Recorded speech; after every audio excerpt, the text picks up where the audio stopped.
Hi guys, this is Any How To Videos, and today we are going to be looking at making a 3D sphere within Photoshop that is textured and also animate it afterwards again in Photoshop. If you don't have CS6 extended or CS5 extended, you might not have the 3D option there. So just bear that in mind. If you're sat there looking for it, you might not have the right version of Photoshop. So first off, we're going to go to File, New, and then just make a square document. And then we're going to get some images. So I've got two textures on my desktop, one for my sphere and one for my background. This one's for my background, so it's going to be for the floor. So I'm just going to transform it and right click it and go to perspective and just stretch it out from the bottom like so. And then move it down. My next one is what my sphere is going to be. So I'm just going to put that there. For now, we're going to hide it as we're editing the background. And then I'm going to make the background black.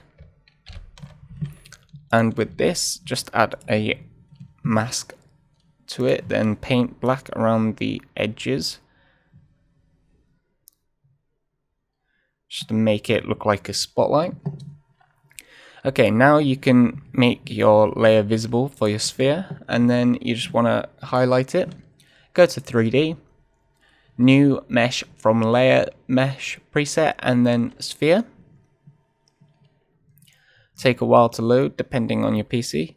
So from here you're in a 3D world. You've got your sphere and you've got your 3D options over here. You've got your movement, as like I'm doing it now. You've got your rotation and then direct movement, so up and down like that, just moving the layer about. So for example, so from here you just want to animate it. I'm just going to go to window and then we are going to go to timeline, and you'll get a timeline like this. Just go to create video timeline and then you'll get all your layers. I'm going to leave the two background layers alone as we don't want to edit them.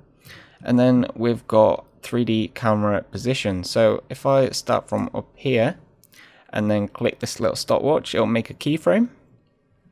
From this keyframe, if we go up to 3 seconds and then move our camera now, it'll set an automatic keyframe.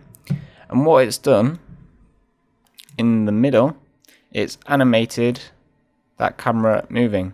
So from here you can hit the play button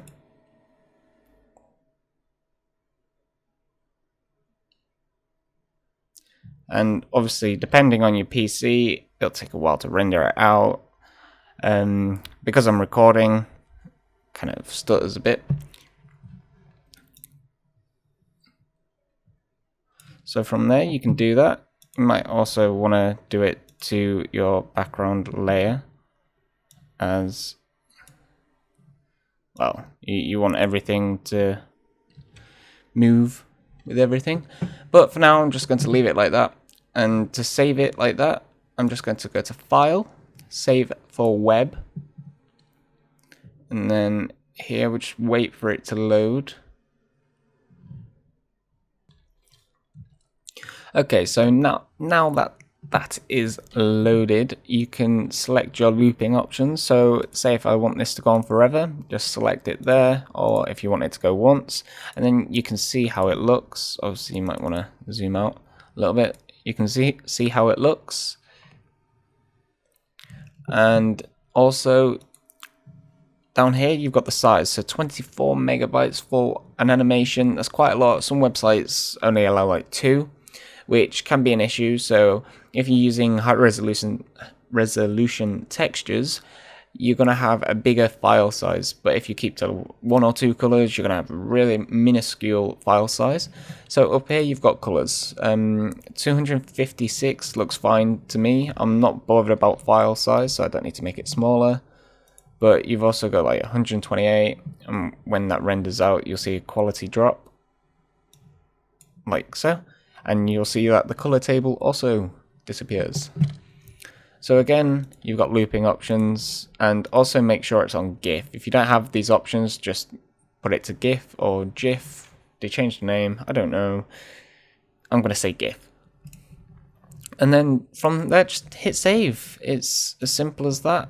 You save where you want. And then you wait.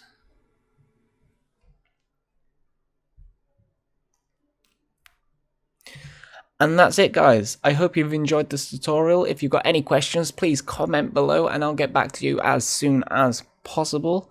Tune in for next week where I'll be doing another tutorial, like always, guys. And subscribe if you haven't already.